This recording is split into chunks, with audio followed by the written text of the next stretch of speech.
In The Total Money Makeover by Dave Ramsey, Chapter 1 introduces the author's personal financial struggles, emphasizing the emotional burden of debt and lack of control. Ramsey narrates his journey from fear and desperation to financial stability, highlighting the crucial role of self-responsibility in managing money. He stresses the importance of behavior over knowledge in achieving financial success and challenges readers to confront their own financial habits. The chapter debunks common financial myths, advocating for a straightforward, disciplined approach to money management. Ramsey's message is clear. Financial freedom requires sacrifice, hard work, and a well-structured plan. He integrates stories of individuals who have successfully followed his advice, offering real-life examples of the transformative power of his financial strategies. Ramsey's approach combines practical advice with a focus on personal accountability. He promises that adhering to his plan leads to debt freedom, savings, and the ability to give generously. However, this journey demands a commitment to change and the courage to face one's financial realities. The chapter concludes with a sense of empowerment, emphasizing the peace and freedom that come with financial control. Chapter 2, Denial, I'm Not That Out of Shape, from the book discusses the crucial role of acknowledging and confronting financial denial. The author draws an analogy between physical fitness and financial health, emphasizing the importance of recognizing the need for change and understanding the obstacles in the path to financial fitness. He likens the journey to financial health to a physical fitness regimen, where recognizing the problem and identifying obstacles are essential first steps. The chapter challenges common myths about debt consolidation and underlines the danger of merely treating symptoms rather than addressing root causes. It points out the societal acceptance of being financially flabby, urging readers to aim for financial success rather than settling for mediocrity. Personal stories illustrate the consequences of financial denial. Mark and Kelly Reap's experience shows the pitfalls of living beyond one's means and the transformative power of disciplined financial planning. Sarah's story highlights the fragility of financial stability and the perils of ignoring underlying financial issues, demonstrating the harsh realities that come from neglecting financial health. The chapter also includes Tony E. Newman's journey, showcasing the challenges of overcoming debt and addiction through determination and structured financial planning. These narratives emphasize the importance of confronting financial challenges head-on. Ultimately, the chapter advocates for embracing change and confronting financial realities. It stresses that recognizing the need for financial improvement and taking action is essential for avoiding greater financial distress. The author encourages readers to break through denial and complacency to achieve genuine financial well-being, emphasizing that real change often begins with acknowledging and addressing one's financial state. Chapter 3, Debt Myths, Debt is Not a Tool, challenges the perception of debt as a beneficial financial tool. It criticizes the impulsive nature of human behavior, equating the desire for immediate gratification with immaturity. The author argues that maturity is reflected in delaying gratification for greater benefits, and criticizes the cultural norm of using debt to acquire immediate wants. The chapter describes how myths about debt become deeply ingrained in society through constant repetition and rationalization. It uses examples, like the marketing strategies of the financial industry, to illustrate how debt is sold as a necessity for happiness and social acceptance. This leads to a situation where most Americans cannot imagine a life without debt, akin to slaves who cannot envision freedom. Personal anecdotes are used to illustrate the social consequences of avoiding debt, often leading to ridicule or exclusion. The author debunks various debt-related myths, emphasizing that debt often adds risk and is not a path to prosperity. He challenges readers to critically examine these myths and resist the societal pressure to rely on borrowing. The chapter concludes by advocating for a more thoughtful approach to personal finance. It encourages living within one's means, questioning societal norms around debt, and understanding that true financial freedom comes from being debt-free, not through accumulating debts in the guise of managing financial tools. Chapter 4 of book debunks common misconceptions about acquiring wealth and financial stability. The central theme is that there are no shortcuts to wealth. It requires hard work, discipline, and a realistic approach to risk. The chapter emphasizes that beliefs in quick, easy wealth, such as winning the lottery or buying into get-rich-quick schemes, are misleading and ineffective. Key myths addressed include the false security in risky investments like gold, the ineffectiveness of cash value life insurance as an investment tool, and the pitfalls of relying on gambling or lotteries for financial gain. It also cautions against the belief that mobile homes are wise investments, notes the limited value of prepaying for services like funerals or college, and underscores the importance of proactive financial planning, including budgeting, retirement, and estate planning. The chapter warns against debt management companies, highlighting that while they may help reduce debt, they often harm credit scores and do not address underlying financial behaviors. It also describes bankruptcy as a damaging and painful process, not an easy solution. In essence, the chapter advocates for a responsible, disciplined approach to finances, rejecting the idea that wealth can be easily or quickly attained without effort and informed decision-making. The message is clear. Financial success is built on solid planning, wise investments, and a clear understanding of financial risks and realities. Chapter 5 addresses two significant obstacles to financial well-being: ignorance and keeping up with the Joneses. The author compares financial fitness to physical fitness, emphasizing the importance of recognizing and overcoming misconceptions about money. Ignorance is identified as the first hurdle, where the lack of financial education, rather than intelligence, is the primary issue.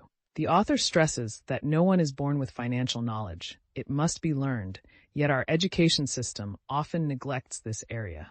The second hurdle, keeping up with the Joneses, deals with societal pressures to appear wealthy.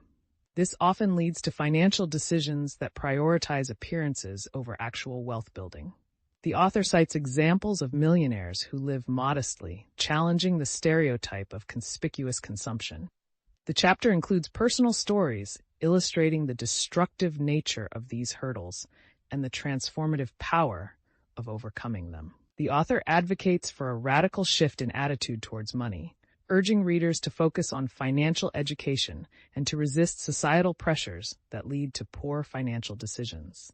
By confronting these hurdles head-on and adopting a more informed and realistic approach to money management, individuals can pave the way for a more secure financial future.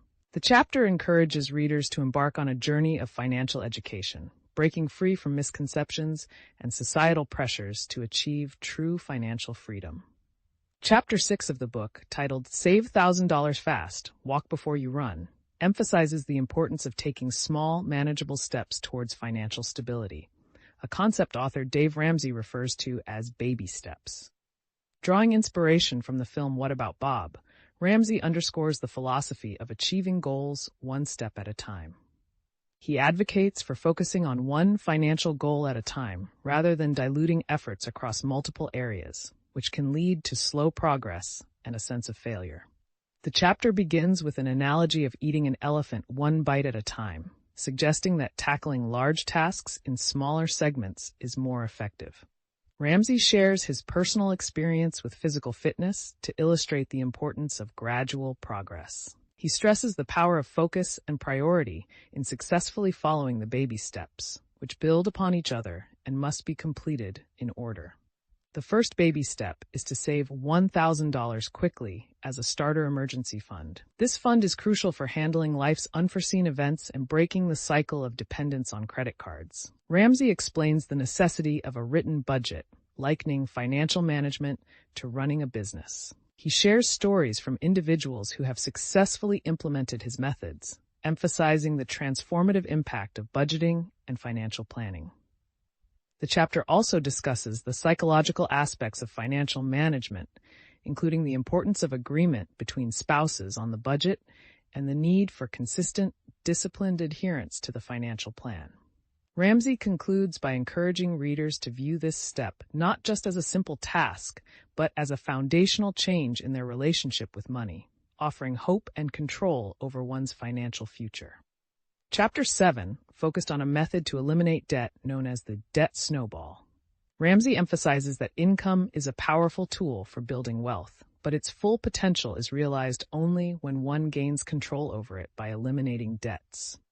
The chapter argues that becoming debt-free is a crucial step towards wealth accumulation, as it allows more of one's income to be directed towards savings and investments.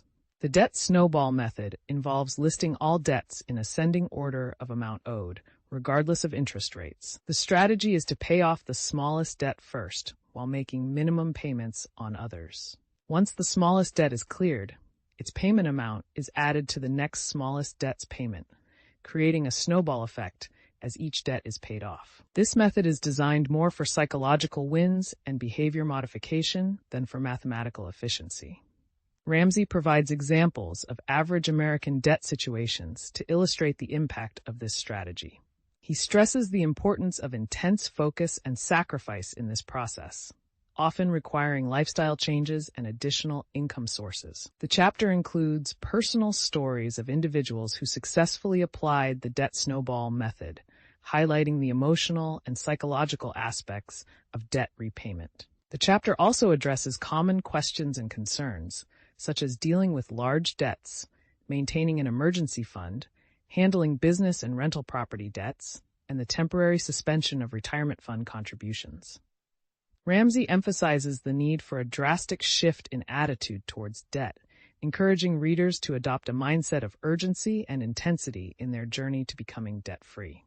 Chapter 8 of the book focuses on the critical step of completing an emergency fund, which is central to achieving financial stability. The author emphasizes the importance of having a fund to cover 3 to 6 months of expenses, acting as a buffer against unforeseen financial crises, such as job loss or medical emergencies. This fund is a part of Baby Step 3 in the journey towards a total money makeover. Through personal anecdotes, the chapter illustrates the transformative impact of an emergency fund. Stories include a single mother overcoming debt post-divorce, and a family attaining peace and security through disciplined saving and debt elimination. These narratives underscore the fund's role in providing financial security and stress the importance of using it solely for significant, unexpected expenses. The author advises keeping the emergency fund in liquid accounts like money market accounts, ensuring easy access without penalties. The chapter also addresses different scenarios, such as job uncertainties or upcoming large expenses, and how they influence the management of the emergency fund and debt repayment strategy. In essence, Chapter 8 serves as a practical guide on building, maintaining, and utilizing an emergency fund. It highlights the fund's role in ensuring long-term financial stability and peace of mind, underlining its significance in the broader context of financial planning and security. Chapter 9 compares retirement investing to maintaining physical fitness. It starts with an analogy of two friends, one who maintains his physique with moderate effort and another who works harder due to a later start. This parallels the concept of financial health. Initial intense effort, gazelle intensity, is needed to achieve wealth, followed by simpler maintenance to keep financial stability. The chapter emphasizes that retirement planning isn't about quitting a job one hates, but rather about finding joy in work and maintaining financial security to enjoy life's options. It highlights the story of Harold Fisher, who worked happily into old age, underscoring that retirement should be about security and choices, not just escaping an unfulfilling job. Investing for retirement is crucial, and the author suggests investing 15% of one's income in retirement plans, regardless of one's age. It's about long-term security rather than quick wealth. The chapter discourages reliance on Social Security, advising personal responsibility for retirement planning. Mutual funds are recommended as the primary investment vehicle due to their long-term growth potential. The chapter also debunks myths about retirement and emphasizes the importance of starting early, but also acknowledges that it's never too late to begin. It concludes with personal stories of individuals who achieved financial freedom and security by following the book's principles. Overall, the chapter is a guide to prudent retirement planning, emphasizing early and consistent investment, personal responsibility, and the pursuit of work that brings joy. Chapter 10 of the book focuses on college funding, emphasizing the importance of understanding the purpose of a college education before investing in it. The author debunks common myths about college degrees, stating they do not guarantee jobs, success, or wealth, but only indicate the passing of tests. The chapter advises against expecting too much from a college degree, highlighting that knowledge, attitude, character, perseverance, vision, diligence, and hard work are necessary for success. The author urges parents to consider the cost of college and choose affordable options rather than expensive ones for the sake of prestige. He emphasizes the importance of paying for college with cash, avoiding student loans, and being creative in funding education, such as through scholarships or work-study programs. The chapter also touches on the ineffectiveness of student loans and the importance of savings plans like ESAs and 529 plans. The author shares personal stories and examples to illustrate the effectiveness of his advice. He highlights the importance of saving for college without compromising other financial priorities like emergency funds or retirement savings. The chapter concludes by encouraging perseverance and resourcefulness in funding college education and the importance of teaching children to handle money wisely. Chapter 11, Pay Off the Home Mortgage, Be Ultrafit, uses the metaphor of marathon running to describe the journey of achieving financial independence through the Total Money Makeover plan. The chapter emphasizes the importance of perseverance and not settling for mediocrity when it comes to managing finances. It warns against the dangers of complacency at the final stages of the plan, where the only debt left is the home mortgage. The author shares stories of individuals who have successfully completed the plan, highlighting the sacrifices they made to pay off their debts, including taking on extra jobs and living frugally. These stories illustrate the challenges and rewards of becoming completely debt-free, emphasizing the peace and freedom that come with it. The chapter also debunks several myths about mortgages and home loans, arguing against the perceived wisdom of maintaining a mortgage for tax deductions or investing borrowed money at a higher interest rate. It warns about the risks of adjustable rate mortgages, ARM, and balloon mortgages, especially during economic downturns. Finally, the chapter advises readers to be disciplined and avoid common financial pitfalls. It recommends choosing a 15-year fixed-rate mortgage over a 30-year one and emphasizes the benefits of being completely debt-free, including the ability to invest more in retirement and live a more fulfilling life without the burden of debt. The author's main message is that achieving financial freedom requires hard work, discipline, and a willingness to live differently from the norm. But the rewards are well worth the effort. Chapter 12 discusses the final stage of a financial transformation journey known as Baby Step 7. This step is about building wealth and the responsibilities and opportunities it brings. The chapter emphasizes that wealth is not just about financial freedom, but also about responsibility. The author, having experienced wealth himself, notes that it's not trouble-free and involves its own set of challenges. The author outlines 3 primary uses for money: having fun, investing, and giving. These activities should be balanced to achieve a healthy financial and spiritual life. The chapter encourages enjoying the fruits of one's labor by spending on fun activities and purchases, but only when one can genuinely afford them. It warns against indulging in expensive luxuries like cars or homes when in debt, as it impedes financial progress. Investing is highlighted as a key element in continuing to build wealth. The author advises keeping investments simple and manageable, emphasizing the importance of personal involvement in financial decisions. The chapter also underscores the significance of building a reliable financial team for guidance, but stresses that the ultimate decisions should always lie with the individual.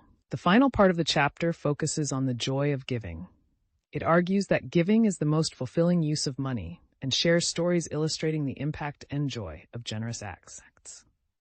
The chapter concludes by reminding readers that achieving wealth allows for a balanced life of fun, investment, and philanthropy, and stresses the importance of all 3 for a successful financial journey. Chapter 13 of the book, Live Like No One Else, addresses the journey from debt to wealth, emphasizing the importance of using wealth responsibly. The author warns against the dangers of becoming overly enamored with wealth, highlighting the risks of materialism and the illusion of security that money can provide. He stresses that true wealth is about more than just financial success. It's about how one uses that wealth and the character they demonstrate. The chapter also reflects on the author's personal approach to parenting teaching his children the value of hard work and financial responsibility. He shares his belief that wealth amplifies one's inherent traits, making a generous person more giving and a selfish person more self-centered. This perspective underscores the idea that wealth is a tool that should be used wisely and for good purposes. The narrative concludes with the story of the Morrow family, winners of the Total Money Makeover Challenge. Their experience, from deep debt to financial freedom, serves as a testament to the effectiveness of the book's principles. The Morrow's journey illustrates the transformative power of disciplined financial planning, not just in monetary terms, but in overall life satisfaction and spiritual growth. The author emphasizes that achieving financial peace is about more than money. It's about facing oneself, making significant behavioral changes, and ultimately living a more fulfilled life.